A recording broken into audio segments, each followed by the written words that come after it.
Hello, everybody. Messenger here with the video about the 035 release notes. I had a quick skim over this. I'm kind of excited. I'm kind of happy. It's almost like they heard me when I went over 034. I mean, obviously not, but hey, there's a lot more content, a lot more updates, a lot more fixes, a lot more stuff, generally speaking, and I am very happy, very excited to see. So, of course, I'm a little bit late. Most of you guys probably know about the majority of the stuff. We're going to take a deep dive through, give my impressions on some of this, some of my feedback, and everything like that. So, of course, we have the Hiroshi Sunburst being remastered. And if you want to watch any of these videos in here, go ahead and check out their release notes here. So should be pretty easy to find. Anyway, we have, of course, the new drivetrain, the Flat 4.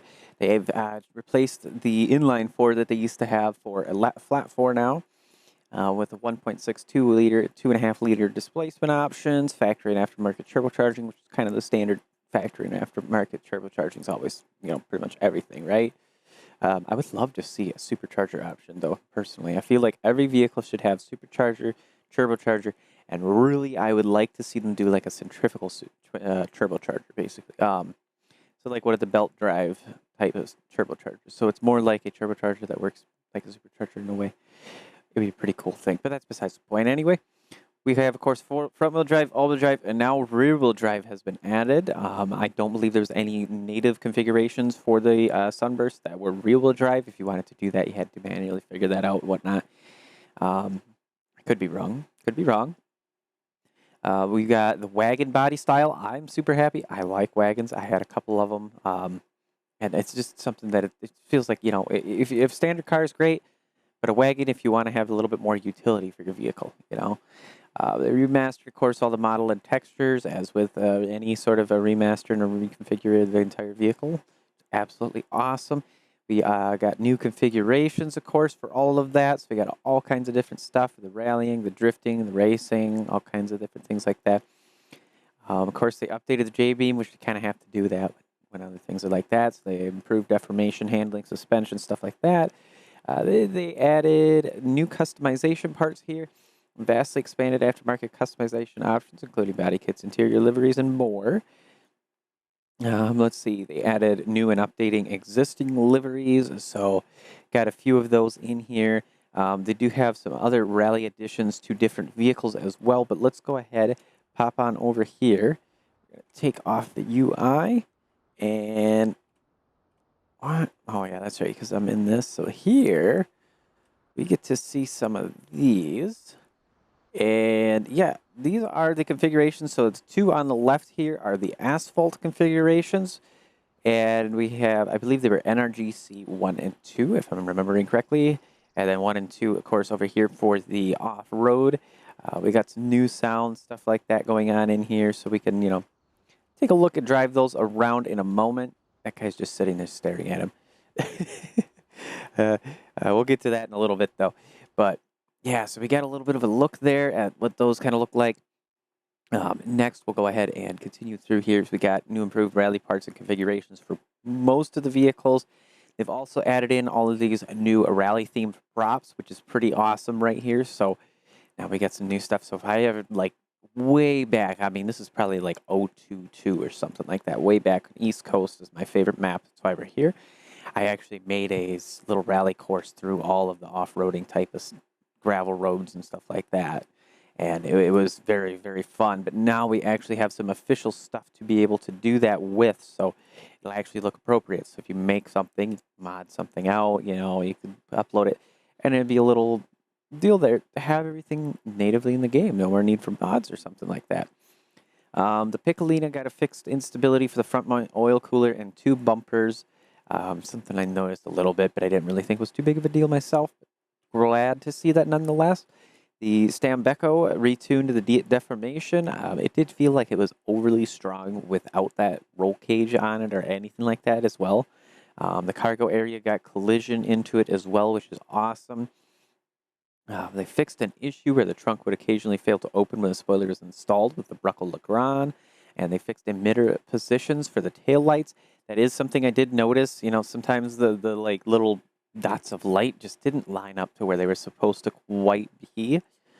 And yeah, that really helped. So, and then we'll be able to actually open the trunk properly where the spoiler is installed.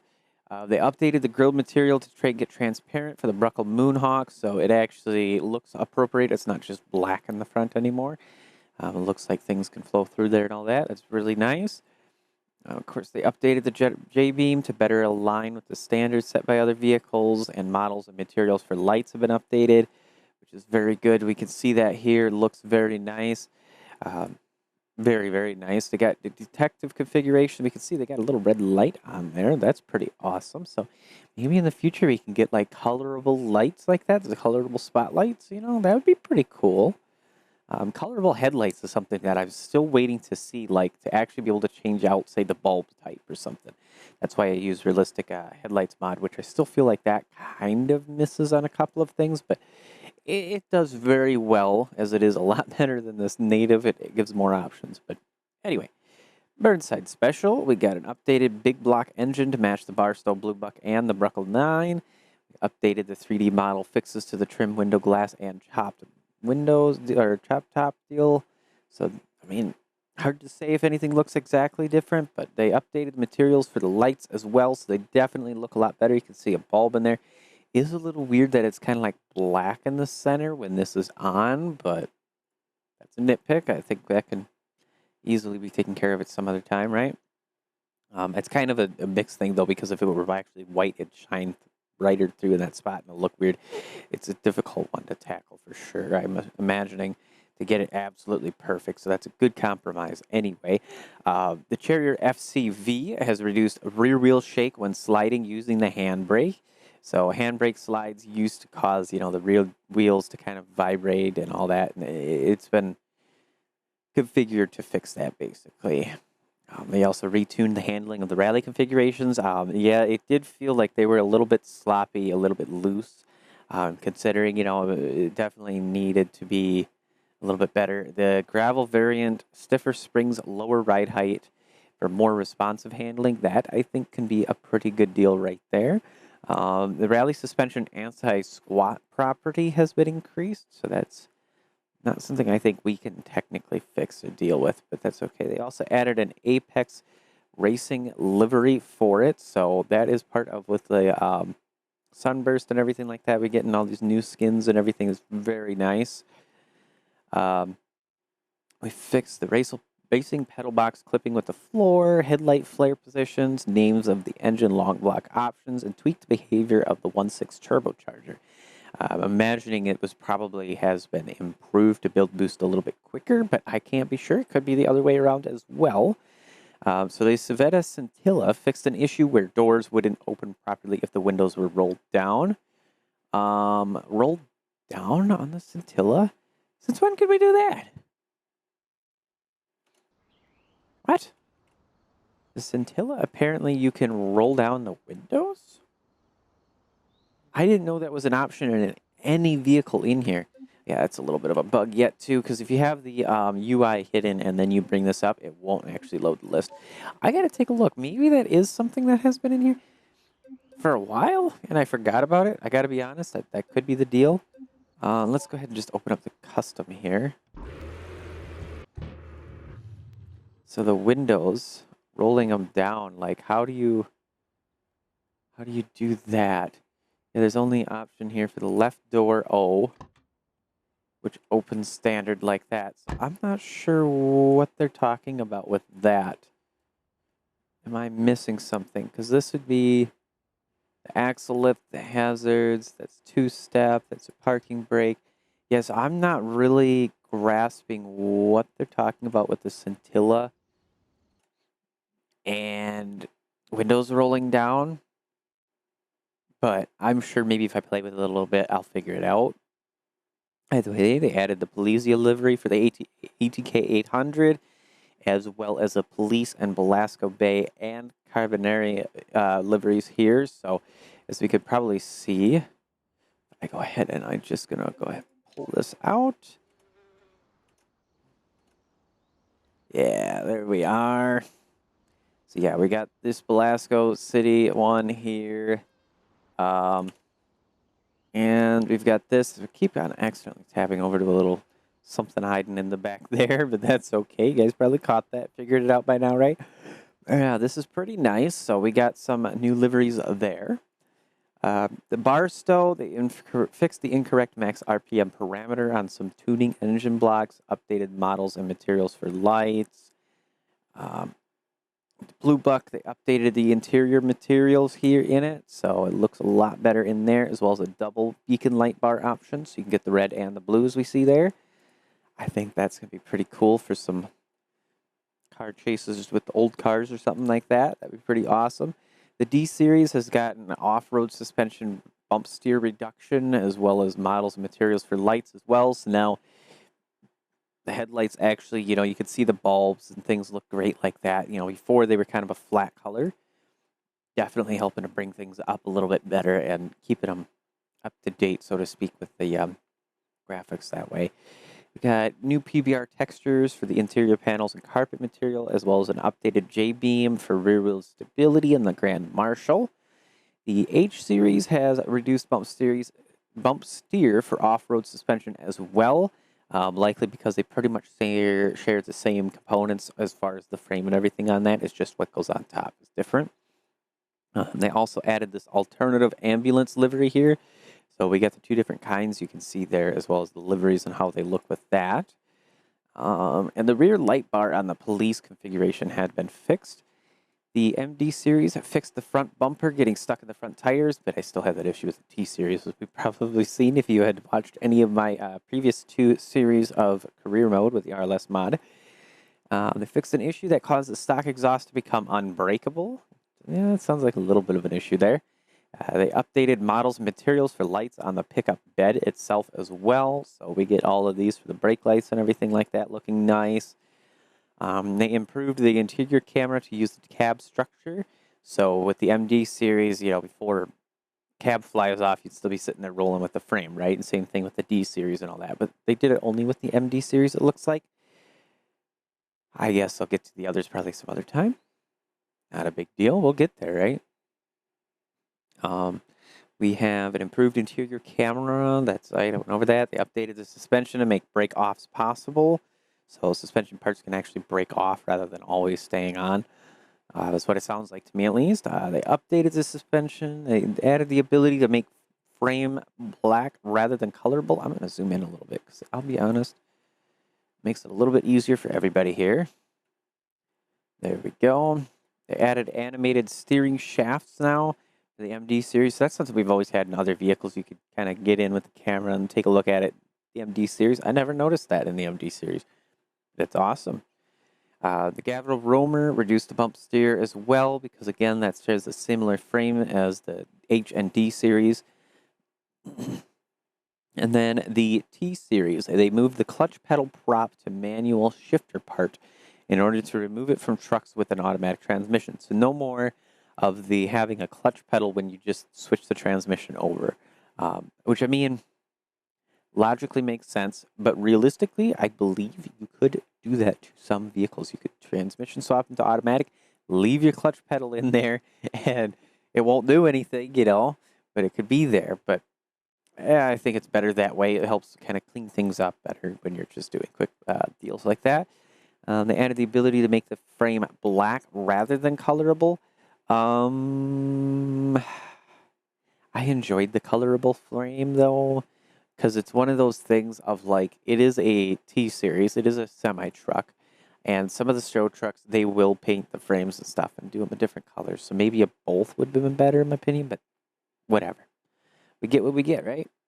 And animated steering shaft for the conventional cab as well. The SBR4 here has a new Folk livery. Looks pretty good in all honesty. A little bit blurry on this one, but that's okay. I think we get the idea with that, right? They updated the grille material to make it transparent as well for that. They updated the J-beams so that way it works better. Improved engine pipes to make them more realistic. Engine pipes? Are you talking about like the exhaust pipes? Or I'm not exactly sure what they mean by that. Fixed numerous 3D model issues and added new PBR interior panels and seat textures. That seems pretty good. The Ibishu BX series, they fixed an issue with the rear bumper. It could cause the car to get stuck on it after a crash. That's good. Now we need all of the other vehicles so that way they can run over bumpers and they just kind of get out of the way.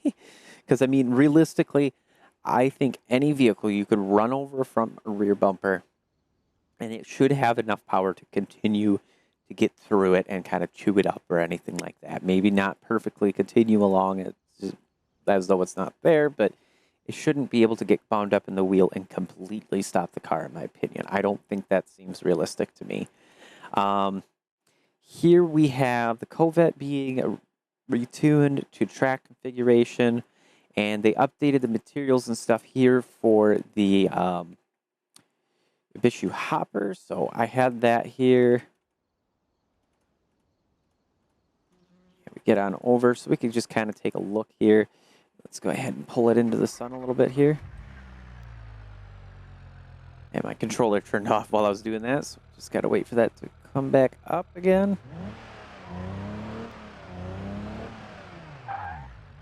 So yeah, things do look a lot better here. Get some of the sunlight in here a little bit. Yeah, so that looks a lot more realistic. We got texturing and PBR, which that is physically based rendering. Yes, so that basically means that the rendering attempts to make a 3D image out of the files in it and everything.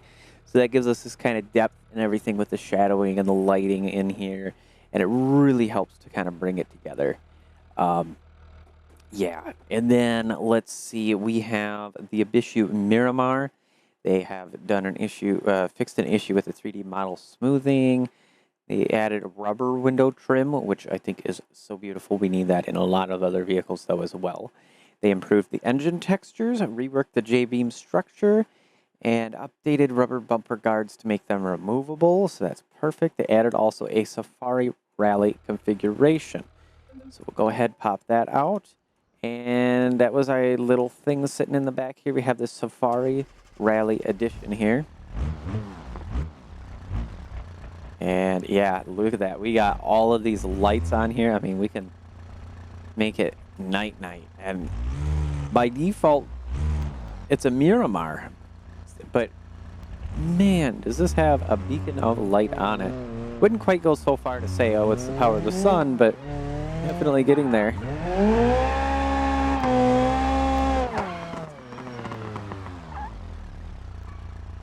We'll go ahead and put it back here to that. We'll turn off the lights.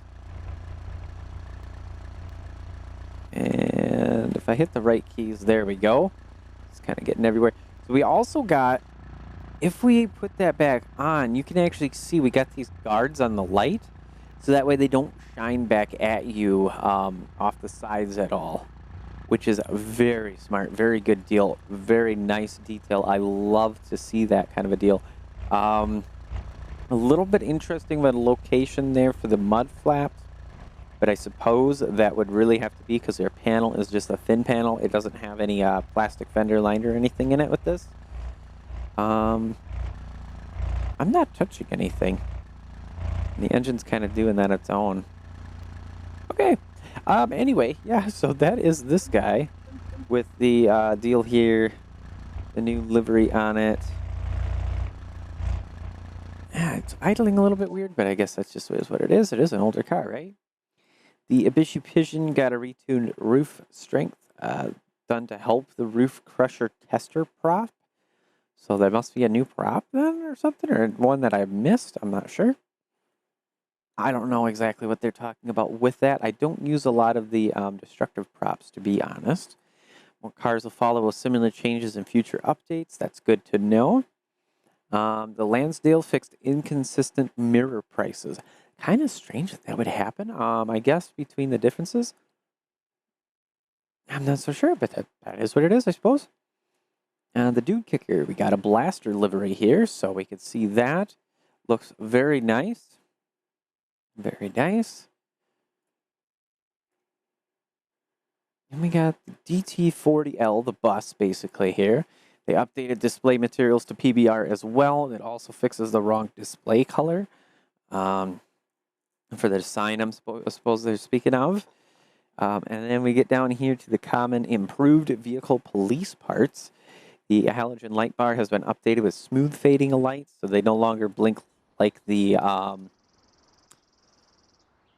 LED ones here would. So if we were to grab ourselves a older car that can be a police variant, like say the BX series, maybe. No, that's right. They never did put in a police livery for that again. So let's see, Grand Marshal, that would be perfect. Why didn't I just think about that? So yeah, we'd have like this one with the old one here. And we can see with the lights, they actually do like they should. Even the fog lights in the front. If we were to, well, the high beams, I should say. Yeah, and the high beams, that's awesome.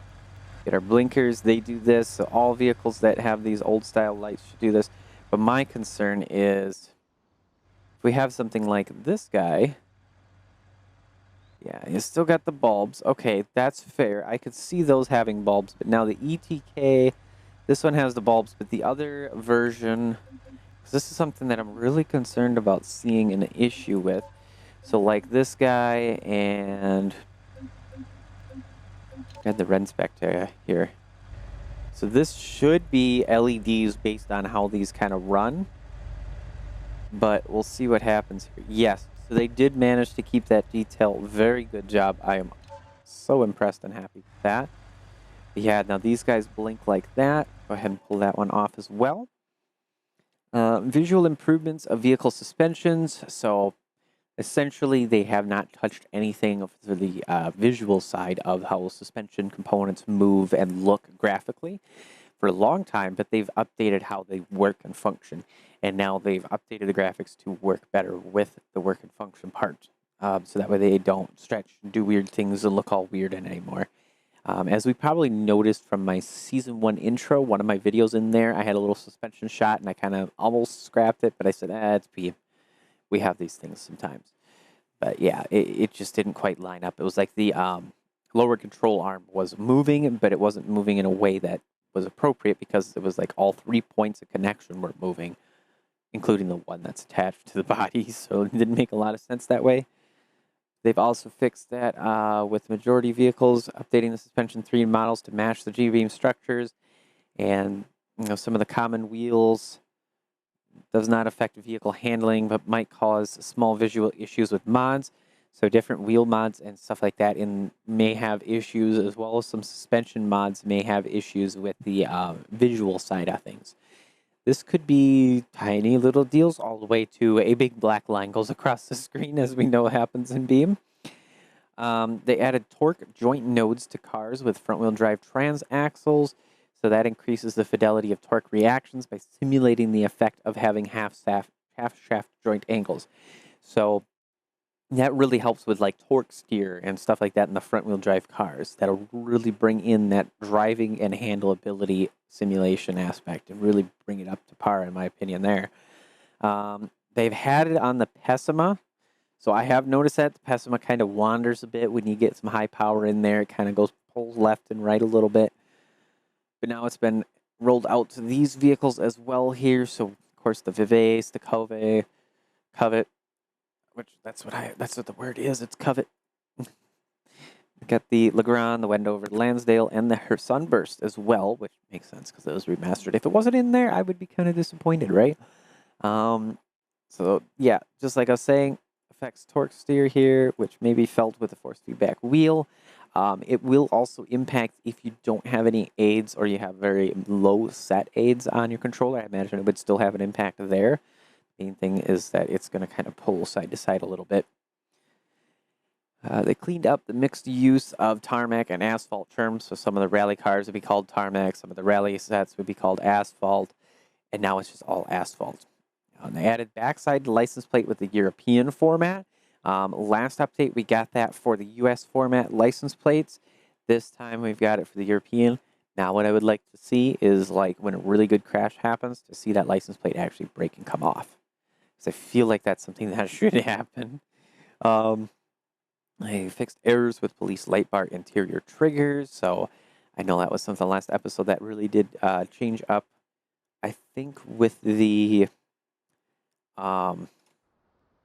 The car I just had over here, and I always forget its name. Honestly, yeah, the Grand Marshal. I think that was something we had in there, the ability to do, and as some other vehicles with the police lights and the way they worked. Of course, we get our fixed literally unplayable trademarked. Don't forget it is trademarked value in the several of the JBeam files. And some of the other JBeam stuff has been fixed as well. They unified some of the part naming.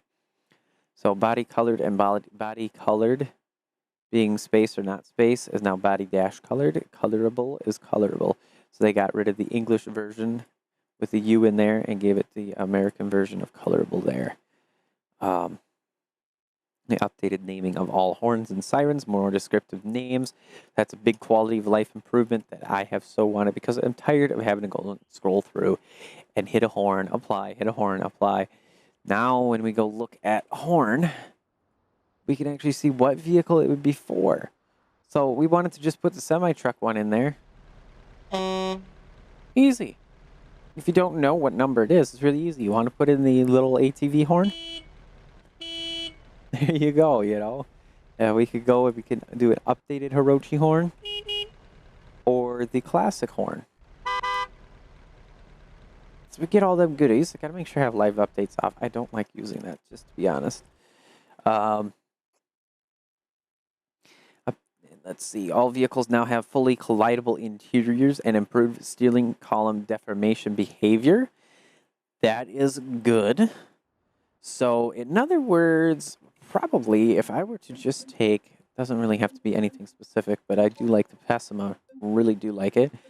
We'll take one of my career cars here. This is from season 1.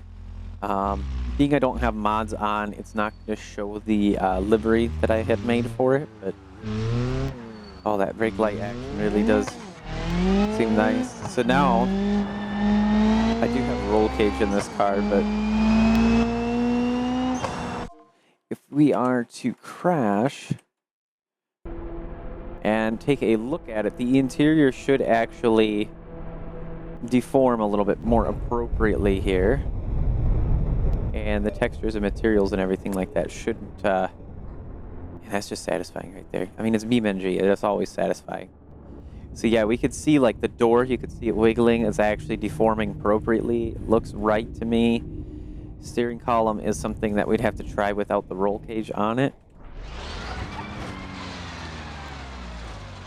So if we wanted to do that, we'll have to get rid of the roll cage. Let's go ahead and pull that out real quick, because then we can actually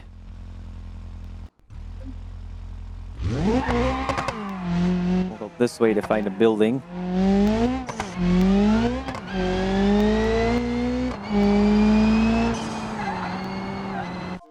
Yeah, we're gonna crash here for sure. Yeah, 16 times slower. Just gonna hold it to the right so we can hopefully hit this tree. We're gonna kind of go interior here, and we should be able to see all of the steering stuff kind of. Oh yeah. I mean, besides being shoved on into everything. I could see that though, that the interior is actually bending. Before it used to kind of like almost look like the door does here in the corner. It used to kind of go into triangles in a way. So things actually deform and bend a little bit better. The materials actually look decent and appropriate. So I'd say it's very nice. That's a very satisfying crash right there too. Looks like engine damage. Yeah, it's having a little hard time with idling. So that's a really nice one. I added a new generic customizable tow hitch. Introduced first on the Hopper and the Sunburst, will add it into other cars in the future. This is a little bit confusing because at first read it almost seems like it seems kind of hard to understand. Okay, so they introduced it to the Hopper and Sunburst. Other cars will be introduced in the later series here. So if we were to go and say get the Sunburst, the new one here, of course, and we'll just grab a base wagon and we go and we look for the hitch. There should be a customizable type of a deal in here, which I think they're talking about the fact that there's, yeah, we get different risers and drops here. So we could do a 4-inch riser to bring the trailer up. So you could set where your tongue height is essentially, and that really helps with stability because you want the trailer to lean just ever so slightly forward, but basically be level. You know, a little bit up when you're not loaded, and then once it's loaded, you want it just slightly forward, just barely. So that's a good addition there. We'll go ahead and do some crashing too with the sunburst in a little bit, so don't worry, we'll get to that. Up next, trailers. The container trailer has some frame and suspidity. I'm trying to read sus and rigidity. So I got suspidity. Oh my god. Improve the frame and suspension rigidity for the container trailer. That's good. The tilt deck, they fixed the trigger positions for the 30-foot gooseneck. The small box utility trailer improved the wall edge collisions. That sounds like, yes, all the sides and stuff, how it works there, I suppose. The tanker trailer, they fixed incorrect kingpin node spacing. Nodes were spaced too far away from the plate surface, causing difficulty coupling to the trailer and excessive trailer roll. So yeah, that was a little bit of an interesting. Yeah, that is true. I do remember having, I mean, I thought it was always just because it was a liquid container trailer, but it really did like to lean. Like you go around the left-hand turn at 15 miles an hour to the intersection, you would think that thing would tip, right? Simplified the traffic cars. They updated the sunburst, of course, to the red remastered version, including wagon configs here. They reworked and improved the roof deformation on all traffic vehicles. That is just for the simplified, not for all, but all simplified traffic vehicles. Updated the traffic Gavril D series to use the lights. The deformation on the rear of vehicles with cargo box upfit has been updated. This is again in the simplified traffic. Updated the J-beam on the H series roof rack for better deformation. The ETK 800 series XC drivetrain to match its proper counterpart. Made the strength of the Gavril Roamer's body better match its proper counterpart. That's good. Improved deformation on the rear of the Charrier Vivace to reduce spiking. And they fixed an issue with some traffic vehicles using incorrect horns. So, I mean, maybe a bit of an extreme situation, which I don't think actually occurred, but say we had this guy and a semi-horn, right? It'd be a little bit weird in traffic. You wouldn't really expect that. Like, I maybe would see that once in my lifetime in real life, that somebody would put in something like that. So we do want to kind of take a look at these different vehicles, see how the deformation and everything behaves, see how the vehicles respond. So mind this is the base. We have, as you can see in the middle top, 112 horsepower. That is it. And it is a CVT as well, so it's just going to sit here like this. And the first one probably just going to do like 60 into a wall. And I'm impressed that back glass did not blow out. Yeah, almost all of the glass did break, though. And it definitely looks sad. I mean, it really looks sad there that way. But this is very nice. We could see like the interior, how the doors have folded. It's not perfect, but they definitely hold the textures and everything a lot better. Let's go ahead and put that in. Ooh, that's fancy. See that wiggle? Oh, we got a little bit of an extra spot there. So that's something.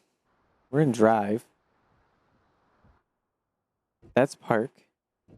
That's reverse, which is like in the drive slot, but that is also wireless deformed, so that may be that. Yeah, there's park, reverse, neutral, drive, and sport mode. Okay. Very nice. What else do we have here? I just want to kind of take a look. So we've got, of course, the traction control button here. Very nice. Sport and comfort and off. Now I'm waiting for the day when I can click on these individual switches. We'll definitely take a look at the hood on the base model. We could see the, let's zoom on in here. We could see its courses in kilometers per hour. We've got a new and updated and absolutely beautiful little cluster right here. That sport, I suppose that it kind of looks like a 5, but it kind of looks like an S. Kind of looks weird. I guess it is what it is, right? Let's go ahead. I got to put this all the way back here. I usually play it around 75. So let's go ahead, pop on out. And we've got our hood popped. This front end just looks nice. It's a ball. It's a little circle there. So now we can see our flat 4 here. Let's try getting just a hair bit more light. Yeah. Yeah, that looks very nice. We got actually intakes, like a ram air intake style or fresh air intake. I don't know if I'd go so far to call it a ram air. Because that's going to be like right here. So it's going to take in fresher air, but definitely not be perfect. But man, those headlights, everything, very nice. I even noticed we got probably the first vehicle. It actually has holes here, the rain holes underneath the wipers. Makes sense. That way it can drain. So usually beneath the plastic, there's a bit of metal and, you know, part of the body, and the water just runs down underneath the fenders there. That mirror looks very nice looking at it there. It's a little bit kind of bubbled, though. That is the... Yeah, that is very nice. Lighting. Mirrors look like they have not had much of a change to them at all, I gotta be honest. And we got those lights. That looks proper. That all looks really good. So yeah, we got projector style low beams. What I'm curious about, though, they probably didn't do it because it is a bit of work, I'll admit, but go to nighttime. Yeah, so they look like they would be a projector style. They really aren't. But man, look at that. Just that rear end right there. This could have been like a teaser shot right here. Then what would you think? People probably would have got it for the brake lights, to be honest. That just looks really good. Put it in reverse. We get our one light there. So what does... That's just a generic reflector there. That's a reverse light. That's pretty good. Let's take a look at the underside of the sunburst here. So go all the way on down. We're just going to roll it over. Pretty much the same old standard type of a deal. Got our unibody style. They actually got bolts on here. That looks really nice. You know, everything looks very good. Very realistic. Got a lower control arm. What is that part, though? Oh, the sway bar is attached here to the lower control arm with a joint. I don't know what to personally think about that. I don't think I've ever seen a vehicle like that. We can see our steering rack with all that good stuff. I mean, yeah, it looks very nice.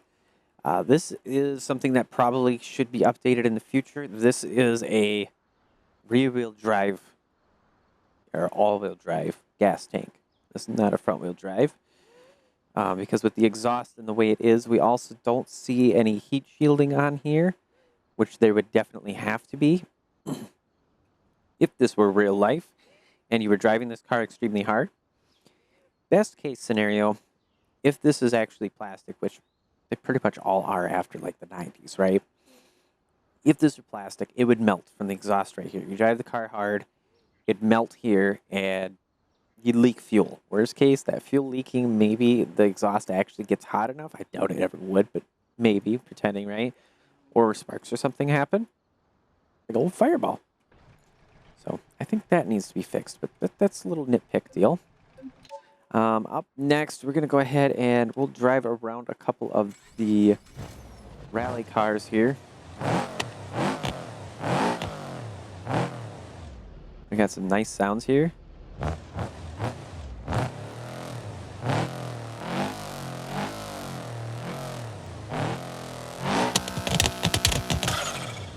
some fire coming out of there like usual. That's good.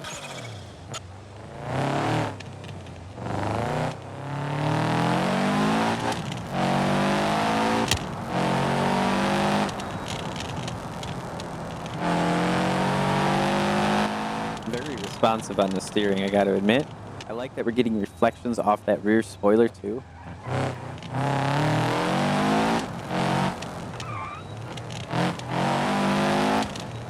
This is definitely a gas it on out really hard kind of car. Very well set up for this. BeamNG has come a long ways with their default configurations, I got to admit here.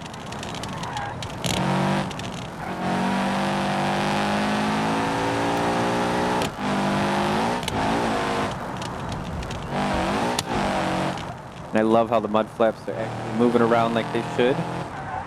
The only thing I'd like to see is to see them to actually move with air too. This thing absolutely handles great here. This is the higher performance version.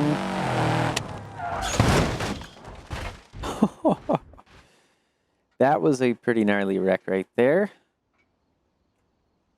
That's a pretty good deal. All right, and now we got the hatchback asphalt, or is this the... No, I'm missing one. I am missing one. Yes, I am. Well, this is the hatchback version gravel. This is the Series 1. And this has a new feature also in the game. They didn't really talk about it. Center diff lock being automatic or manual. So you can change how the center diff locks. And that may have been something I did not notice with the other car, but definitely a nice deal. Yeah, this is a little bit harder to control, but it is more of an entry model, so to speak. And it's meant for more like roads like this here.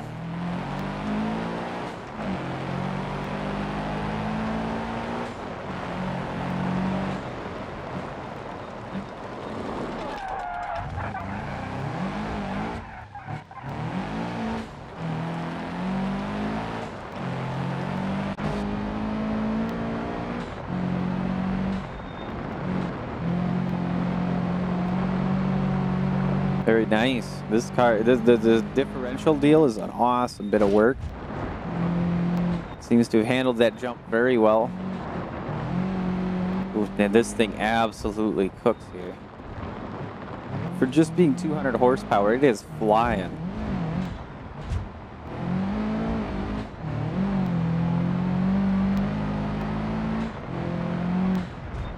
I'm gonna hit that tree. I knew it. I forget that thing curves to the right. It's always kind of got a false sense that it's going to go to the left of the tree there, but it doesn't. It goes to the right. Yeah, that's pretty wicked, though.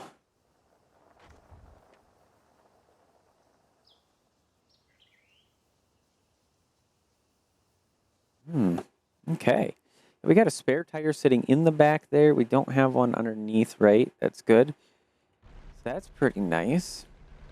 Let's go ahead and see how much faster, more powerful this is. Now, I do like the exhaust on this the best. And a little bit of a thing there.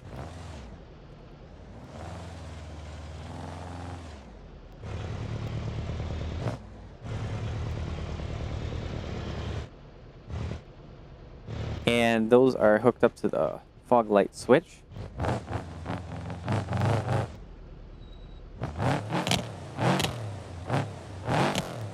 So it's got a little bit of the Piccolina type of deal there with the backfire, but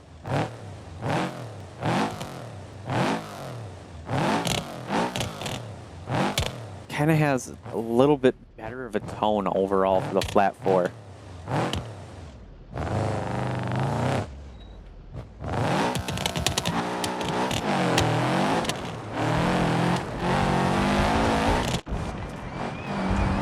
Now we get the full race dash in here. Fully stripped interior. It's a full race mode.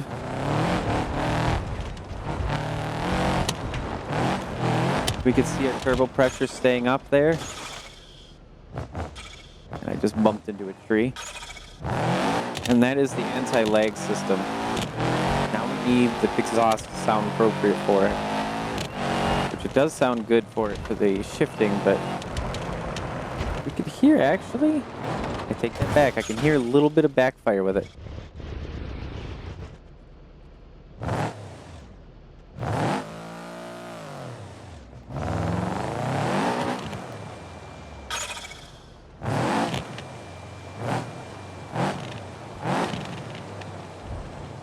Yeah, that's pretty good. So that would be all of the vehicles that I have in here. And that brings us to our next part where we're going to take a look at the West Coast map here. So this is everything they changed. Updated, fixed, rearranged, did, etc. So there is a lot that has honestly kind of gotten reworked here. I'm kind of looking here. That line goes down and over, so there must be an off-road path there, some off-road stuff, you know, things like that. We got this whole section here with the center barrier. I'm guessing they reworked on the highway. Like we're gonna take a deep dive on into this now. Oh, this I did not notice in the patch notes. So they will have in free roam now your last 4 maps up at the top, so that way you can easily go to them. I mean, yes, I enjoy it, but let's be honest. I fit this all in one screen. Unless you're on lower resolution than like 1080p, maybe like 720p. But it is an awesome feature to see. I do enjoy that feature. We're going to hop over to the highway. We're going to grab ourselves one of the sunbursts. We're going to tweak it up a little bit. I want it to be a little bit faster. One of the asphalt rally editions. So more like a rally cross is what I would call it. But yeah, there is asphalt rally maps. Like Dirt 2, I know there is something in Germany over there to play. So yeah.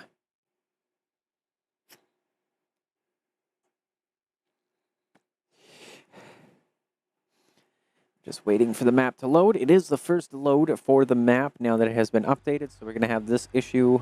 I really would like to see in the main menu either a button or an option or something to tick.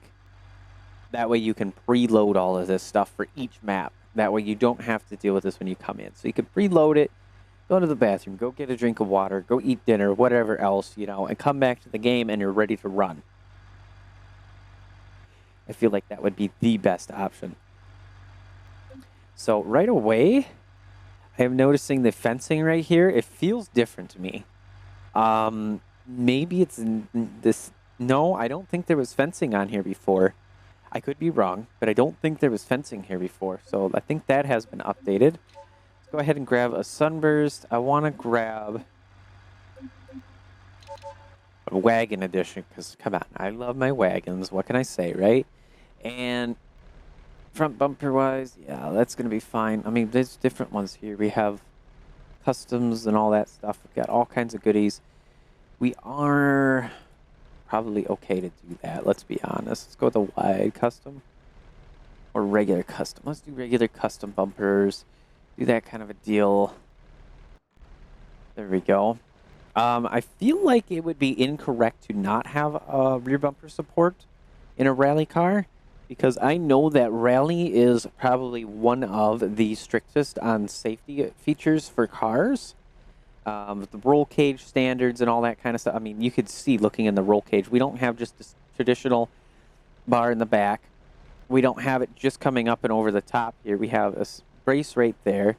There's the door brace that has to go there. You know, you got a vertical brace, you got a cross brace here. I mean, it is insane the amount that they actually need for that. So yeah, it's pretty kind of crazy. We do have our little fresh air scoop right there. That's pretty neat. It looks pretty neat that way. We do need some side skirts though. I got roof scoop, roof bars, all that kind of stuff, but we need some side skirts. Let's see. So this would be the custom. We're gonna go custom car here. And then we'll go ahead and we're going to go to the engine. We can go to a 2.5 liter flat 4. And the intake, so we can actually pop this down. Stage 2 turbocharger. Racing exhaust. Stage 2 turbo ECU. We'll probably go with that. We won't go quite full race on that. Engine long block looks like. At the stock turbo, we could do a stage 2 performance block to give it all kinds of power. Heavy duty mounts, yes, we definitely want that. 6-speed sequential would be really good. We can actually set our gear ratio like this in here now. And that was just for the standard 5-speed. But when you go to the racing, then you can actually fine-tune. So that's pretty cool. I did not see that being mentioned either. So definitely some things that had gotten forgotten about in the patch notes. That's why it's always good to go ahead and dig through stuff, take a dive. So yeah, we got 497 gear ratio on those. That's fine. Everything else should be all right. we've got 526 horsepower.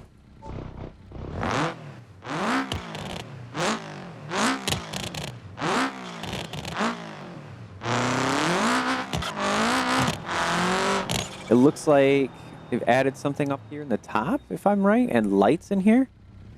I think, because I don't recall seeing it like that before.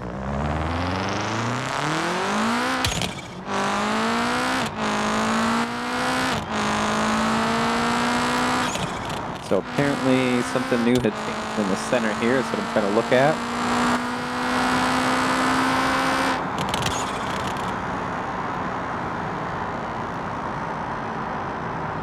But in all honesty, oh, no, wait a minute. We didn't have grass in the middle here before, did we? We definitely didn't have that tree. I know that tree wasn't there. I think the light poles are also added in. I don't think those were there, so there is that. We'll pop back over here. We'll kind of go through the list. So we do have the new drift track area. Now that's kind of the big one. That's the big thing that everybody's focusing on. Let's go head on over there. I'm sitting there thinking I'm in career mode. I got to drive. No, I don't have to drive. I'm in free roam. So we can see they've done some updates and stuff apparently over here. Yeah, it looks like we have some stands. I don't believe I've seen those before. And I don't think we had this little walk bridge across. Pretty cool little deal here. Very well done. The one thing is that you would definitely have people wanting to get down this way. Yeah, there's no way to get in the seats. Devs, that's literally unseatable. Yeah, you can't actually get in there. But, you know, of course, this BeamNG, you don't sit to watch stuff like that. Let's go ahead and go up a little ways. Here we go. Dirt track, they said they did some stuff. Overall, that's all that I really see. I think I see the power poles being added in here. I don't remember if they were there. They may be. They may have been.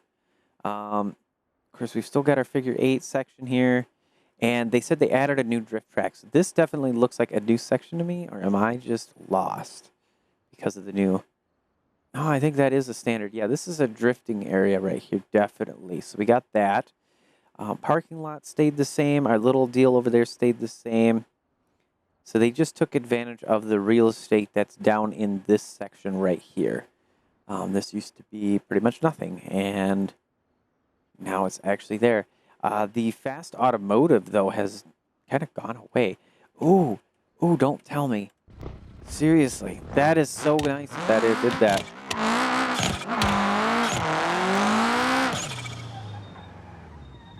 Did I grab an off-road? I did grab the the gravel rally one.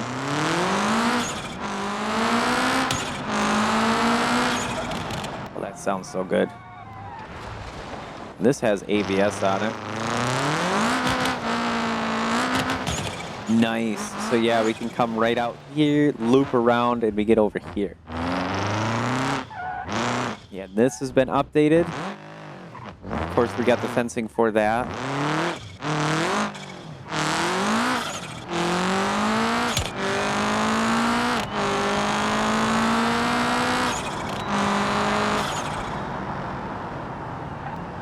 We come in down here, we got a new parking lot, a little deal over there. Yep, so we got an entry right here. Very nice. A little stage area, it looks like, for the drag strip. And that's our side access. You'd come out of the stage area so you could sit at those lines to stage, basically. That's how you'd stage. Mainly like when they're doing events, or if they were doing a public event, that'd be a really good one. Wonder what kind of time we can get with this. Ooh, they changed this up too. You actually get the box in the middle now with the lasers. So you get, I don't know if you can quite see it. There is 2 IR sensors right there. And those essentially will detect the wheel at the very lowest point there. And they're both at the same height. So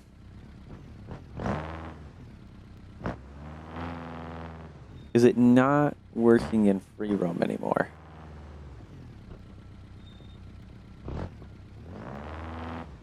It does not appear that it works in free roam like it used to. Maybe that was career mode thingy, but I could be wrong. I'm not sure. I could be wrong on a lot of things. So we've got all new grandstand type of deal there. We've got a little path right here to walk.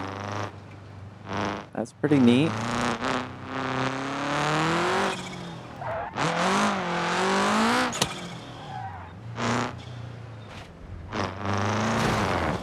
Whoopsies. I messed up the steering there. Pretty nice. Little area for seating and everything here with the grandstands on the first corner. That makes a lot of sense. First corner of the track. Everybody likes to go there.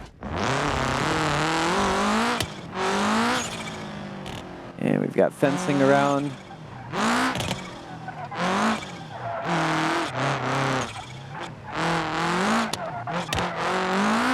We've got another underground path right here.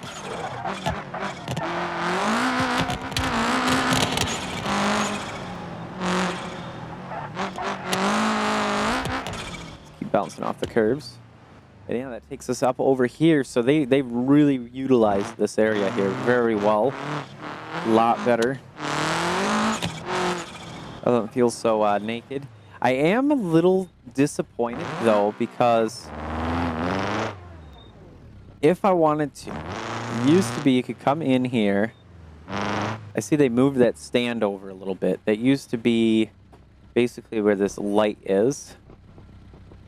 That little stand that's right there used to be right there, and you could come in, drive in, go on through, kind of a deal in that kind of area. Now there's no way to drive directly in from here onto the track. You have to go underneath, it looks like. Yeah, it's all walled off and everything. I mean, maybe you could burst through these tires. Could be wrong though.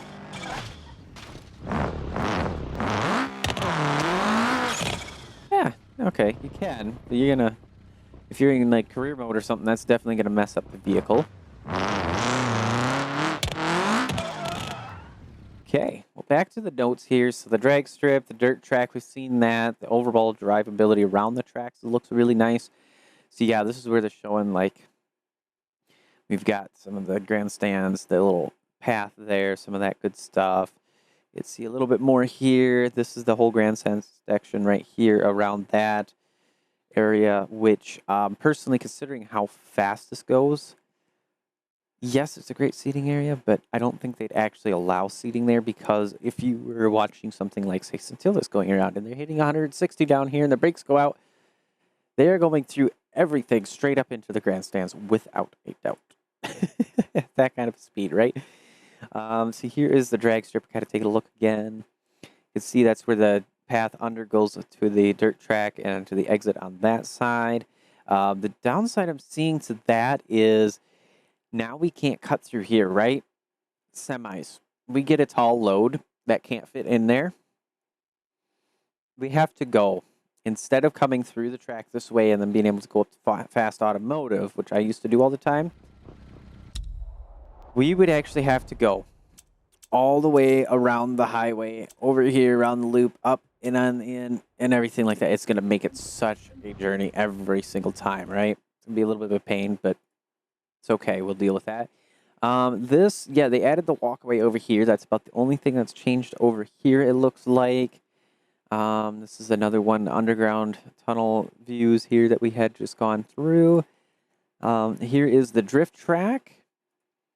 Looking very nice. And here we've got the end of the drag strip. It looks like they leveled out the hill big time there, but they left it so you could still jump.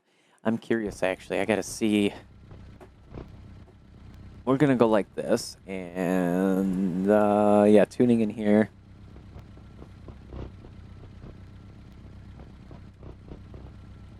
Take these down to a 395.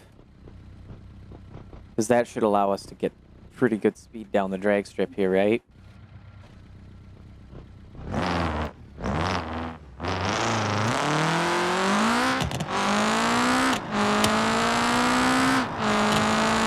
We're staying with pretty much into power band here.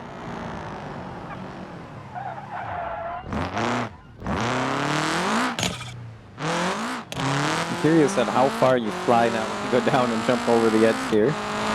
So we'll see if we actually go like outside of the map or not with this car. See kind of how it looks and how it does. I don't expect this to get too fast. The wheel speed thing is a little bit weird there.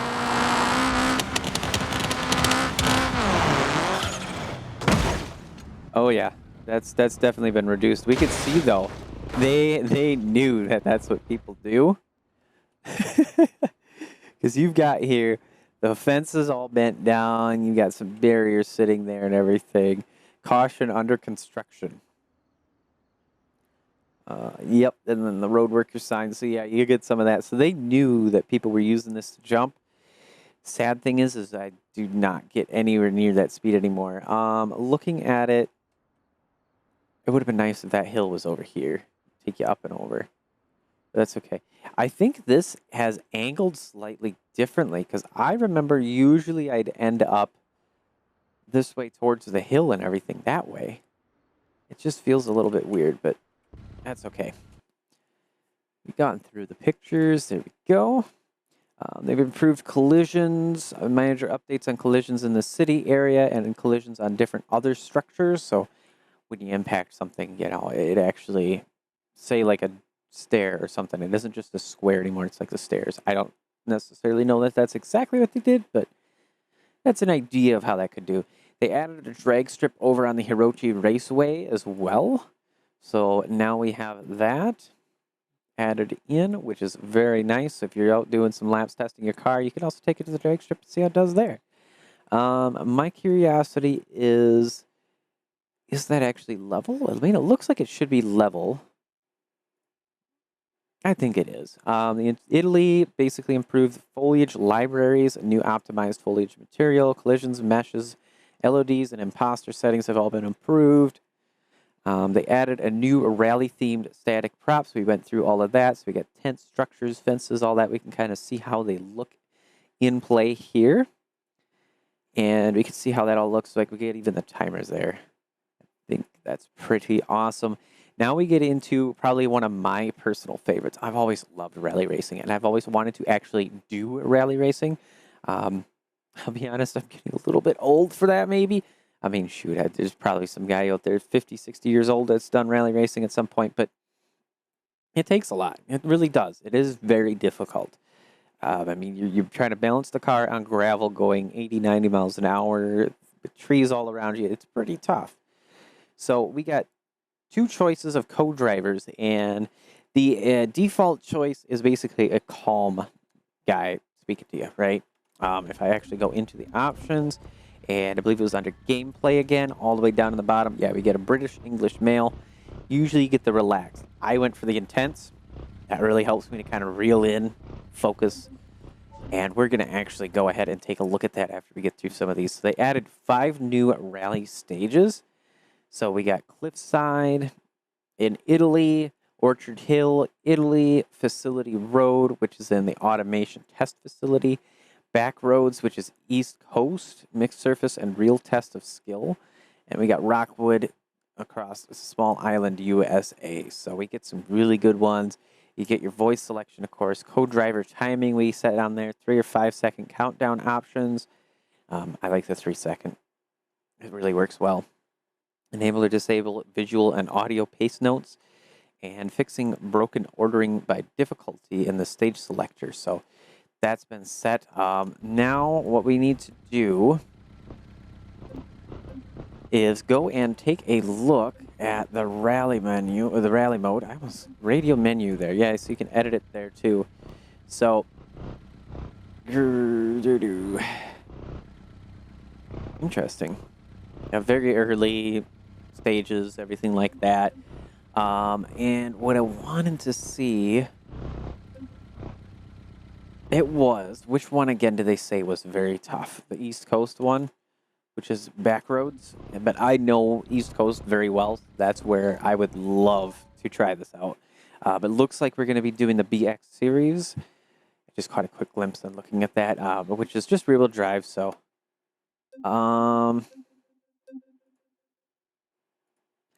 okay, so it does not work going to it that way. It took us just back into the main menu. Thankfully, it failed that way, and it didn't like crash out the game or break it something.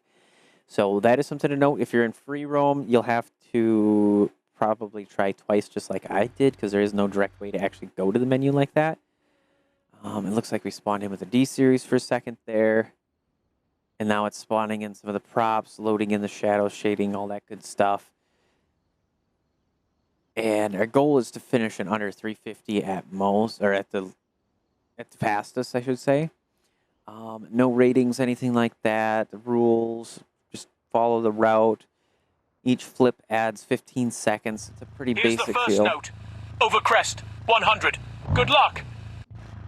3, 2, 1. Go. Over crest, 100. Caution, square right, 200.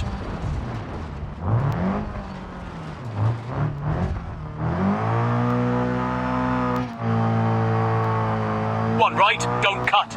Narrows, 3 left, 30. 4 right, 90.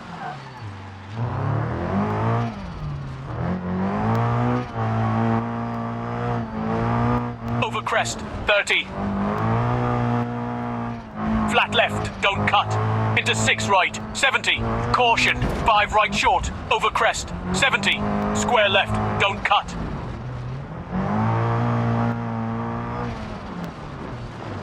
Into 3 right, 30. 2 right, don't cut. Into 3 left long opens. Over crest, 150.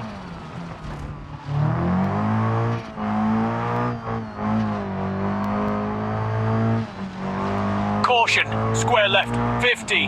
Flat right, 60.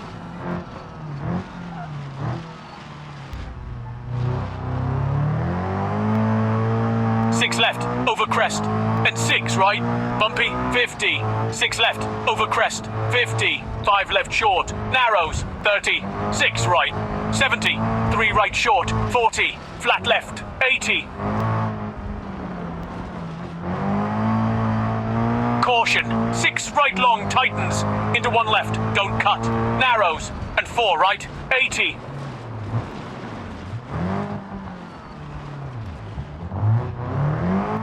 Very helpful having the pace notes up too, you know, the audio right, with it. 30, 5 left, 40, 6 left, and 3 right long opens, don't cut.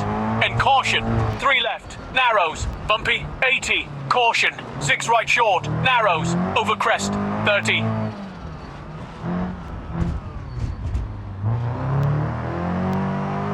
4 right, don't cut, 40. 5 right, bumpy, 50. Oh, right, tweak my right crest, front steering 30. here. Caution, 3 left, over crest, and 5 left, Front narrows, right tire is 70. definitely crooked. I can't steer left. Oh geez, come on. Yep, I hit that and ooh yeah, we could see that. Just barely see that.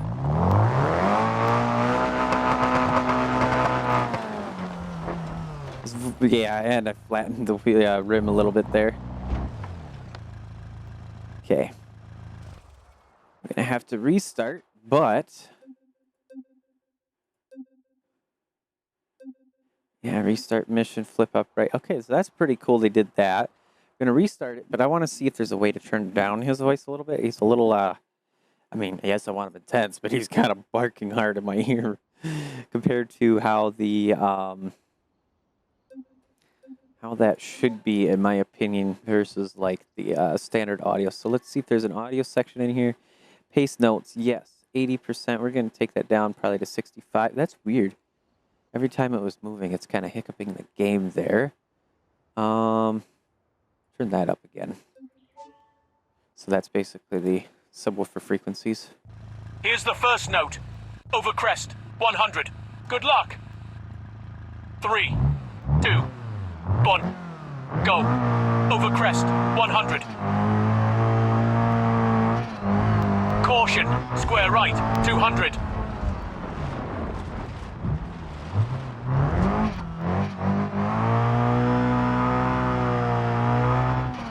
1 right, don't cut. Narrows, 3 left, 30. 4 right, 90.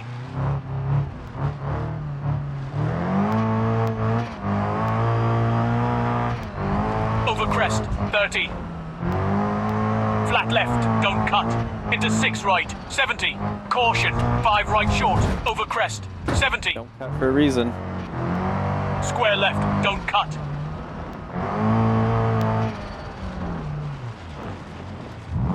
Into 3 right, 30. 2 right, don't cut. Into 3 left long opens, over crest, 150.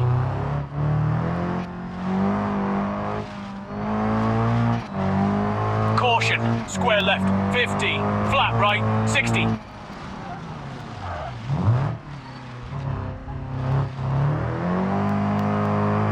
Six left, over crest, and 6 right, bumpy, 50. 6 left, over crest, 50. 5 left short, narrows, 30. 6 right, 70. 3 right short, 40. Flat left, 80. Caution, 6 right long tightens, into 1 left, don't cut, narrows, and 4 right, 80.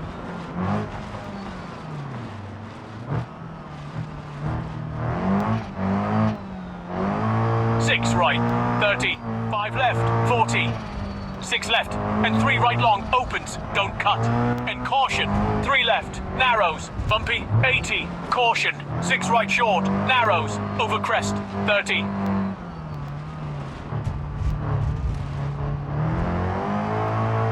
Four right, don't cut, 40. 5 right, bumpy, 50. 4 right, over crest, 30. Caution, 3 left, over crest, and 5 left, narrows, 70.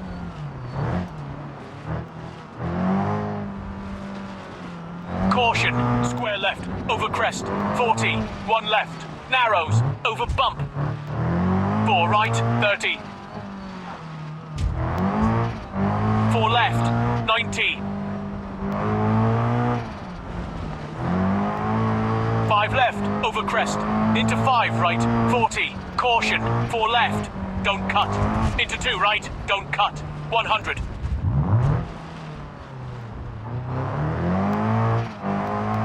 Two left, 200.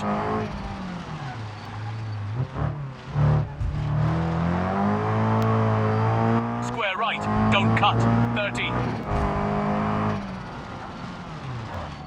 3 left, 200.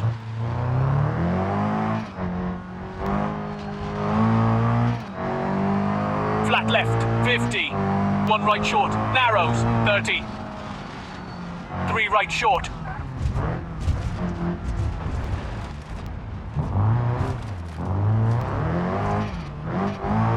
And 4 left, 50. Caution, flat left extra long opens, 80.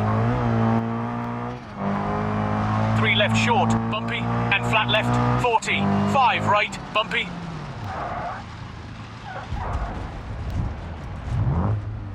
That's how you run through that, so you don't mess up your car. I know he said 3 left, but man, that felt a little bit short to me, but I don't know.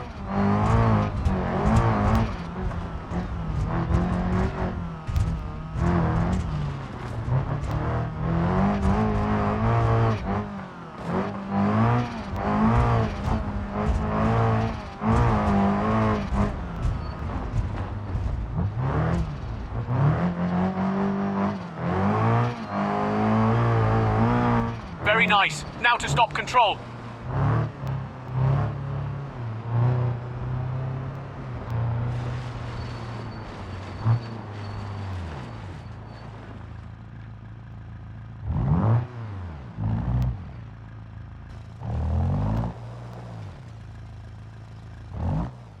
Okay, there we go. There we go. Usually, yeah, you stop at the signs, but that's awesome. My time was just barely over 1 star, so not great. Let's see, can I shift the car? Yeah, I could do that, and I can turn off the motor. That was pretty good, though. That's really nice. Like, the volume, once I got that set, worked very well. Just that one corner, and I had to dodge around to make sure I didn't blow up the car, you know, with the front end, smash it into the barriers. That felt like that was like a 1.5 seconds to me. That felt really short. A couple of sections where I think realistically you hit a straight and they'd already let you know you're going to hit a straight and then you're going to have the sharp left. You know, it's just so long. But otherwise, very good, very good. So we can continue here, take the car back on over here. That's kind of the update and one of the new things. I'll probably later go ahead and do like all of the missions and try them all out and see how they go. Try and see how I could do, but we don't want to run this too long, right? So we go into the customizations. Now the drags race system. Yeah, I'm not too sure what happened there. Let's try, we'll go to garage, I guess, on accident. I meant to back to free roam. And what I wanted to do was not the ETK though, the Hirochi Raceway. That's what I wanted. And we got Dragway right here. So I wanted to see if we can get that to work. Now in the drag race system, they added randomness to the AI reaction time, which is amazing because they were often better than I am. And I mean, yeah, if I get into the flow of it and I actually take some time and get used to it, I do amazing with launching it. But, you know, it's just when you're doing it on the whim once in a while, it's very hard to keep up with. The bracket racing lights are now delayed based on the selected dial time. Staging detection now uses all wheels of the vehicle. And they added new winning lights at the end of the drag race. They updated the lane naming system. Now it's numerical instead of left-right. So you can have drag races with more than 2 lanes. They added a new drag tree lights app. So that must be why it wasn't working necessarily right on the bat there. I'll have to take a look at that here now on Hirochi Raceway. The AI will use 100% throttle as a general fix under the drag race system, though, so that is not necessarily going to apply to free roam, which kind of sucks because I really liked it when I would race an AI or chase them and give them like 20 kilowatts or 40 kilowatts of nitrous just so that way they could kind of hit some extra power at points, you know? And they just never do because they don't use it. They use 99%. They fixed disqualification lights not showing up when jumping to start. That's great. They added 12 new drag missions to career mode. So now we actually have drag racing missions in career mode. That's fantastic. They added new drag racing on Hirochi Raceway as we went over. They got the free roam mode with 3 new missions on there. The standards kind of for that. They also added 7 free roam drift zones. Italy has 4. Utah has 2. Automation got 1. And that means that as these kind of get all added, the thing is that I know eventually career mode will be cross maps. How it will work to go across maps, I'm not sure. I'm not sure if like your save will actually go across or you have to have a different save for different maps or something, but it will. I am very sure that is just a matter of time, and that's probably going to take a good while. Drifting system, they added 2 new UI apps, one to show total score, one to show information about the current drift. They added new drifting sounds reflecting the scoring system. They updated the scoring system, so there's a tier system. The higher the tier, the more points get accumulated. Combos have been changed, so there's a soft cap at 10 and a hard cap at 25. So essentially, it'll scale normally all the way up to 10. From 10 to 25, it'll probably get progressively slower, or it'll be really slow throughout the entirety. This will kind of help to prevent getting to 25 really quick and basically cheesing it out that way in some of the missions or something, but that'll allow you to get to 25x and get a really high score if you are very good and do very well at it. So it kind of rewards both ends. It kind of helps everything. They tweaked the back-end multipliers, such as how much drifting close to a wall accounts for.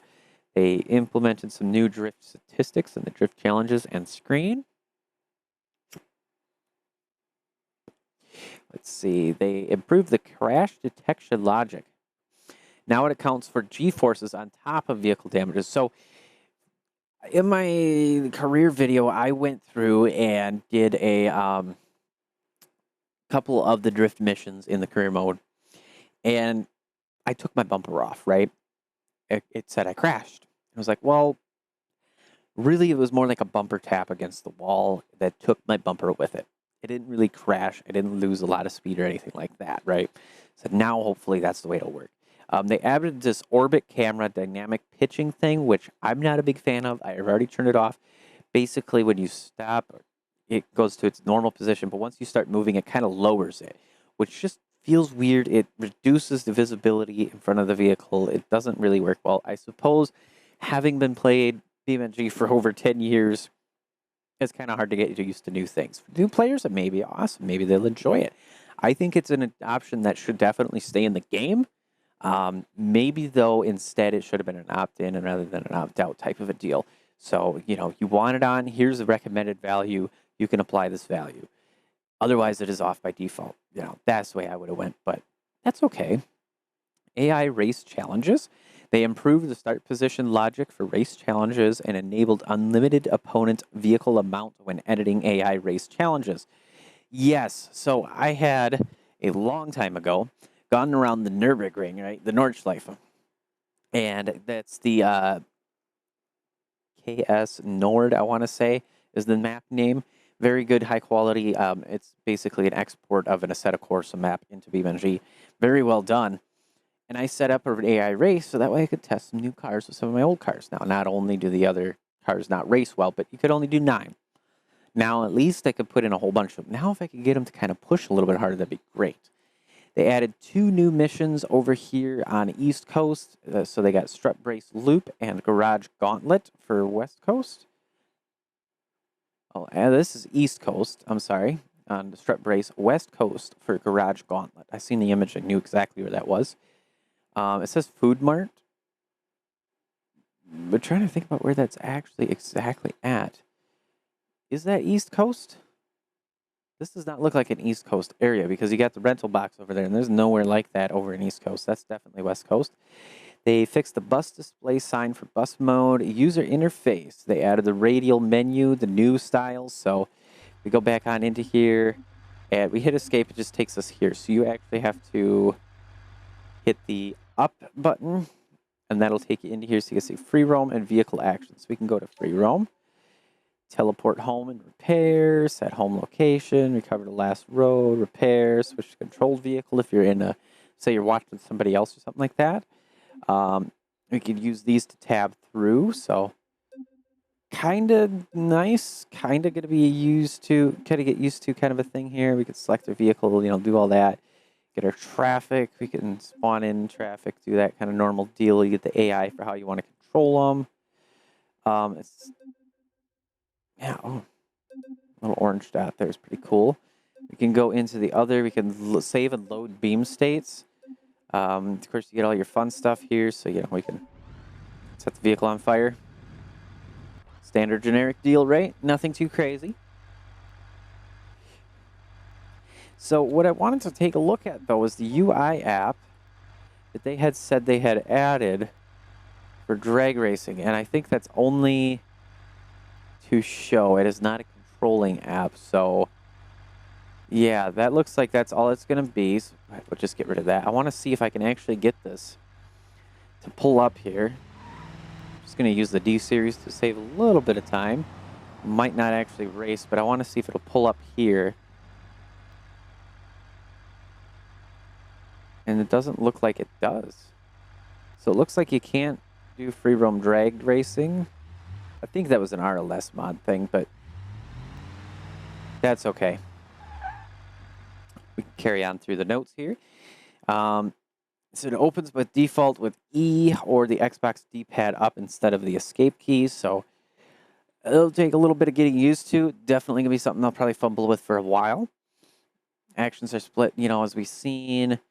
Everything there, pretty much what I've gone through already. It remembers you recently used actions, though. That is going to be nice. So we did that one where I put it on fire. That's up here now. I can go ahead and just hit it right away and go back on fire again. They've improved the vehicle configuration menu. So that was how they got the new one kind of set up in here. We could do more options. We can actually set stuff in here. We could sort by name, sort sublists separately. Can include debug content even in there, everything like that. That's kind of what I stated all right there, some small improvements. UI navigation system is a system control how UI reacts to bindings. System tracks what bindings are in use in the current screen to display them on the bottom bar with an appropriate contextual label. So it'll actually tell you down here, what is the actual action. So if I changed any of those, it would actually turn off the blinker. It would actually change down there at the bottom. We've seen the shortcuts in the level selector. It went through that. So that's going to have 4 entries, followed by the 3 most commonly used items. So as you play through, it'll kind of show up, and you'll see actually what is your most common ones that you go to. They've updated the UI for the replay app. There's a P in there. So that's very nice. So now we can actually see it's converted to view. Part of all the UI improvements they're doing. And that really should help there. So they got scroll bars. You can change the size, all that. They improved the challenge start end screen. So using a page system so that we can see how things work that way. I think I kind of want to see. I have the options, user interface, and I'm going to add that on because I'd like to do that. Where is it? I thought it was in here. Is it in gameplay? Yes. So now we can see challenges, drag racing, drift sports, and gas stations. All of the good stuff in here now with the markers. So let's go ahead. We'll just grab my old RLS Career Season 1 car. Color didn't stay the same. That's okay. Now we can actually... okay, there we go. So yeah, we'll do this. This is going to be the sportsman tree. I mean, we could do bracket racing in here too, which is pretty cool. So now we can actually do this. It wants us to have it under a 7.5 second time. And it's pitching us against the new Rally Edition. We'll see how well that works. Now, this car is not going to be as fast as it actually was in the career because I don't have any mods installed. There we go. My car rolled back, so I got a false start there.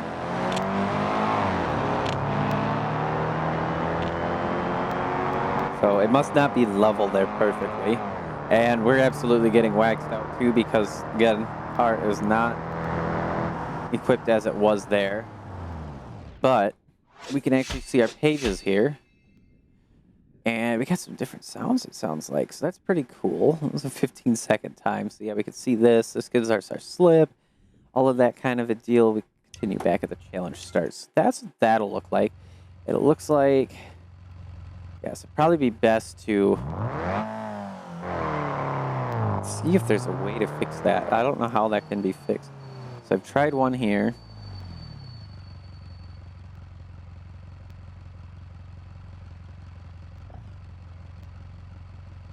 Yeah, there's something here. It's a little bit weird to where, see, the car's kind of moving a little bit. That probably is something to take into mind when you're doing that. Just hold your brake a little bit. Hold the handbrake, something like that, what you can do. Add improved animations and sounds. Show mission type relevant information. Example, the time slip.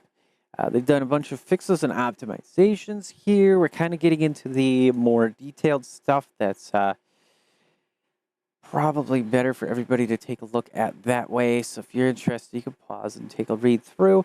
And we get into the career mode changes. So career progression overhaul. They overhauled the progress screen in the career pause menu, introducing a new career path structure that replaces the old branches system with a more intuitive career paths format. So that should really be interesting. We'll definitely take a look in a separate episode at that as well. Probably do a little bit of vanilla career on the side until the RLS Career Overhaul mod gets updated, which it shouldn't take too long, in my opinion. They are pretty good at doing what they do, I gotta be honest. Accessible through the new progress screen, which is now called Career Paths, to view your advancement across all career mode gameplay. They've got 4 paths introduced. We got Apex Performance Metrics, Belasco Motorsports Racing Association, Logistics, and Freestyle. So sandbox skills there, you know, we can all read through that. Progression and UI improvements. So, you know, you can kind of see how these look. So we get our APM, BMRA, Logistics, and Freestyle kind of sections here like that. That's what that would end up looking like. And then you can see in here how things actually look for our missions and everything. So we could more easily manage what we need to get. Like if you only got 2 stars in a few of them, but you don't remember which ones, You can look in this menu and figure it out. Added new part customization in menu as well in career mode. So it merges part shopping and part inventory. The old part shopping menu in the computer is now called part customization. Still use it for buying new parts, but now it can also add parts from your inventory and remove parts from the vehicle by selecting empty. That is fantastic. So you can kind of see that here. And then I don't see where the empty button would be. That's kind of funny. It actually worked to click on the back button. That was kind of a habit. They added a new system for evaluating and classifying vehicle performance. So introducing the PI system. So this will be in career mode. You'll actually be able to get an import performance index on it. Be able to see the performance of your car, get to see what class rating it gives it and everything like that. Kind of like Forza Horizon did. Now, I used to play Horizon 1, 2, 3, 4, and 5. I went through the whole thing, right? I played all of them. And I loved that. But BeamNG caught me more because there's physics in here. It's a lot better that way, in my opinion. Either way, this is going to give us that kind of a system now, in a way, in its own unique BeamNG way. So they get class-based AI opponents and race entry requirements, greatly improving race balancing because now they can actually kind of figure which car versus which car is a good idea, not a good idea, because like what we have the drag, if they would have used that performance index in the drag, I'm sure it would have gotten a car that actually would have worked great. A test will be enhanced in the future to include a handling test as well. Career mode exclusive. So, of course, that's where they're kind of fine-tuning and tweaking it out once it's done and if fixed up, which will probably be next update 0.36 when it'll come out fully, if I had to imagine, right? So we can enjoy upgrading, which absolutely will now. This is going to be awesome. So we can actually see, don't have to have the UI up kind of like what I have here to see what your performance would be in career mode. You can do it that way. They also implemented procedural vehicle groups. So for AI races, it's a work in progress. So it may not work great. It may have some issues. But basically, opponent vehicles will be matched to player vehicle according to performance class. And it looks like, kind of change vehicles as you get through different races. So you're not just passing 6 cars. Because now there's a higher limit to the races. They can probably put 20 cars in there. And then you can progress through the cars as you pass them. And they'll show up and disappear as you get around to them or whatnot, right? That's what I'm imagining, at least. They updated dollies to not use up inventory space anymore. Dollies?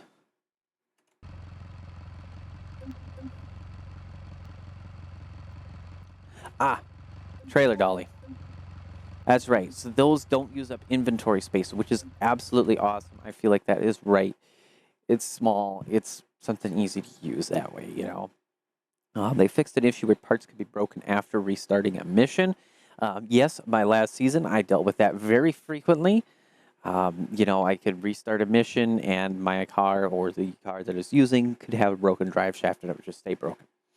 They fixed an issue where the vehicle would still show as damaged after repair. I had that a little bit as well. Interesting. We got a little bit of a paragraph marker there. I don't think that's supposed to show up. There's a bug. I found a bug in the page. So input and force feedback stuff, that's kind of more per person. I wouldn't say that's an everybody thing. So if you want to take a look, you can read through on the website or read through here. Vehicle systems, they got the new anti-lag system. So they got novel approach for sounds, anti-lag pops and bangs, a part of the FMOD event for better integration. So you get the actual reverb and everything like that. Automatic arm and disarm based on user inputs. New CVT logic, so now based on a throttle to target RPM mapping. So I don't know how it was exactly before, but now it's 50% throttle. It might set it to, say it's got 8,000 RPM red line, 1,000 RPM for the idle. It might set it to 4,000, or maybe it'll set it to 5,000. It depends on how the torque curve and everything like that. It can actually work a lot better with it. Torque converter locking is now automatic based on user inputs. So it doesn't act like an actual gear anymore. So you'd have the 4-speed automatic. It would act like a 5-speed without the overdrive, essentially. Now it'll actually do it appropriately, more like what it would typically do. What I do want to see is transmissions for some of the vehicles to have, like I had an 05 Chevy Malibu for a little while. And third and fourth gear would go into overdrive in that car. I don't know if that's what it's supposed to do, but it did do it. I noticed that because, I'd go into third gear would go into overdrive, I'd speed up a little bit to come out of overdrive, go into fourth gear, and then go into overdrive again. And I knew it wasn't fourth gear, it was third gear overdrive because the speed and the ratios and RPMs and stuff like that. So I would love to see something like that. They usually outperform other multi-gear transmission types at the cost of driving joy. So, yeah. I think that's what they mean with the CVTS mode, the sport mode. So it basically gives you an automatic, so to speak, with that. Driving dynamics, support for actively locking center differentials, which we've seen. So driving dynamic data points not resetting correctly after a vehicle instability. They increase the allowed roll pitch values in driving dynamics and the math for that as well. Custom electrics, default values and resetability. Enable the use of custom electrics across multiple parts. Implemented support for custom electric values that do not update on their own but have a default value and reset. So a little bit of goodies for in the game as well as doing any modding in the future. Powertrain, the improved support for roughly idling vehicles. So that'll really help. I really do like that. Viscous exponent for the viscous differential stimulation. Allows a non-linear increase in torque in relation to rotational speed difference. Has some goodies like that. In the launcher, we got some revamped stuff in here. If you guys do want to take a look at any of this, go ahead and pause. I was going to kind of skim through because this is kind of niche user case scenario type of a deal. Looks like they are rebalancing powertrain volumes at the moment. Some vehicles may sound unbalanced, so do note that. And I mean, modded vehicles is another one. And I just wish I could do something myself with the modded vehicles. I could figure it out. If somebody could tell me, that would be amazing. But essentially, when it comes to some of the modded vehicles as we've seen, yes, there's no exhaust on it, but it doesn't have to be at the game's literal 0 dB limit. When all the other cars are like 3 or 4 negative on essentially being like half this volume.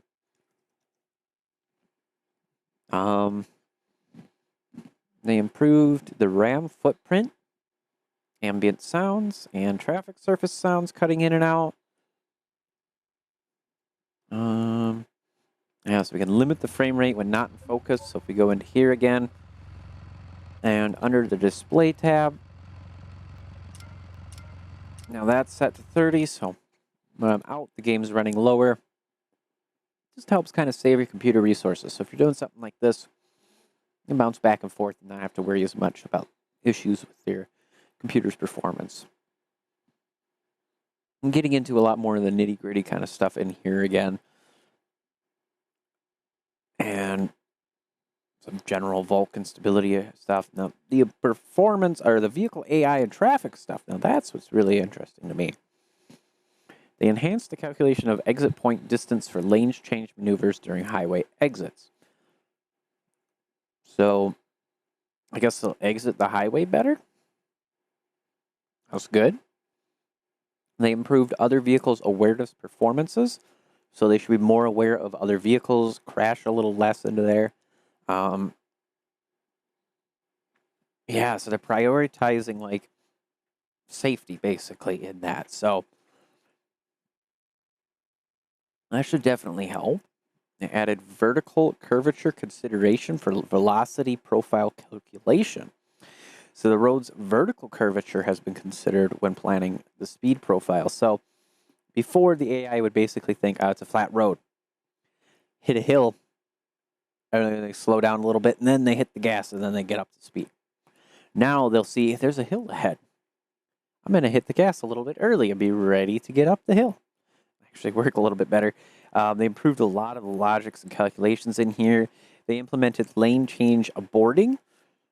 So lane change maneuvers have been improved by enabling the cancellation during highway exits and at non-T intersections if side vehicles are detected that could obstruct the intended path. So if they're going to change to a lane and then, oh wait, there's going to be a car in the way, then they can change back. Get out of the way, not worry about it. And that should really help with the vehicles kind of getting bound up in traffic, so to speak. That should help that way. The traffic vehicle respawning logic. Now uses player vehicle position and rotation more often than the camera position and rotation. That's going to be better. I feel like behind and in front of you should be equal parts, personally.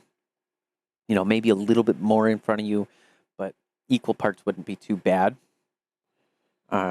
Maybe direction of movement would be better, because I could have my camera pointing backwards. Does that mean that before there would be less AI in front of me than behind me? I think the direction of travel would be a good one to add in for that, personally. They tweaked the police pursuit values. So reckless driving should be easier to trigger, and made slight changes for the police visibility value. And they fixed issues with the police siren at the start of pursuits. And the default parking spot probability for parked cars gets more scattered by default, opening up spaces in smaller parking lots. They added custom police vehicle group also for Italy, which is really good. Now we get into some more of the edgy stuff here, some physics stuff like that. You can spawn a vehicle without physics. That's pretty cool. World editor changes here. And some modding stuff. We get a building architect tool.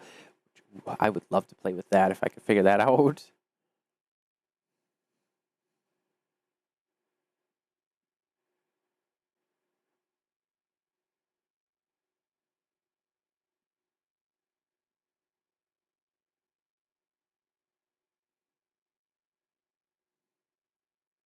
So essentially, this looks like you build them in the game. Then you got to save it to export it. Take it over, to, for example, to Blender. Optimize it. Re-import it into the game. Then you can put it in your map. Still, I think that's a pretty good deal, because like I want to learn how to use Blender pretty good. I really don't know how to use it at all. I'll be honest. I want to learn it though. But if I could make it in the game and it's easier, because I'm not having to deal with so many options and controls and things, and I can just make it a little easier, export it and optimize it and throw it back in, that'd be great. So I've wanted for a while to make a map, a really big map. And gosh, I wish I had the skills and ability to mod it so that way it could be used for career mode, but maybe someday. We'll have to take a look into that way in the future when I get more time and everything like that. Biome tool, the roof crusher tester prop. Okay, so that is a prop. To replicate the IIHS vehicle roof strength test in order to achieve realistic roof deformation on vehicles. There's a tutorial about it. New collision density visualizer. Oh, okay. Using excessive triangle detail in the physics engine can lead to a massive loss of frame rate. So essentially, this helps to kind of visualize where you might have a lot of triangles in your map that are causing performance issues. JBeam workflow changes. Vehicle detail viewer. And then some Linux and JBeam stuff. Some more stuff for the Lua here, which is always nice to see extra added in. And then that is everything for here. We do have, at the time of this being recorded, several other release notes here for like hot fixes and stuff. So if you're interested in what hot fixes and little patches, you can always check these out, see what they are like, what they do. But that's basically going to be it. And I know this is an extremely long video, but they did really put in a lot of work into this one. In all honesty, it's like I said, I feel like they almost heard me, but at the same time, I know they did not hear me with my last video. How the last one seemed a little lackluster, because I got through that in an hour, and this one took almost 2 hours. So if you guys did enjoy today's episode, I know it was a bit long and you bared through it, make sure to hit the subscribe button, especially if you want to see in the future some RLS career mode content, and you want to see some content with me doing some of the rally and new missions like that. Definitely subscribe. If you are interested, you can go down into my Discord as well, and you can join in there, talk to me directly within that Discord. Otherwise, guys, I think that's going to be it for today's episode. Take care. Bye-bye.